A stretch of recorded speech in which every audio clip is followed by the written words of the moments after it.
రండి. Hello hi.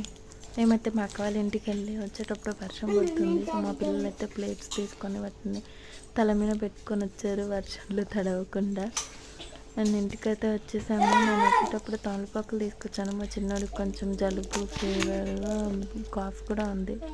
So వీటిని ఆకుల్ని స్టవ్ మీద ఇట్లా వేడి చేసి తల మీద పెట్టేస్తే విక్స్ రాసి కూడా పెట్టుతారు కొంతమంది పసుపు కూడా రాస్తారు. అండ్ రిజల్ట్ అయితే చాలా బాగుంటుంది. నేనైతే ఇది వేడి చేసినప్పుడు మనకి ఆకు మొత్తం ఇట్లా కొంచెం ఆయిలీగా వస్తుంది. సో దాంట్లో ఉండే మెడిసిన్ అనేది తల మీద పెట్టినప్పుడు వాళ్ళకి బాగా ఇంకుతుంది. సో అది తల మీద పెట్టడంతోనే అది అట్లే స్టిక్ అయిపోతుంది. మనము ఉండదు అని అనుకోవటానికి కూడా ఉండదు. అది అట్లా వేడి చేసి పెట్టంగానే స్టిక్ అవుతుంది.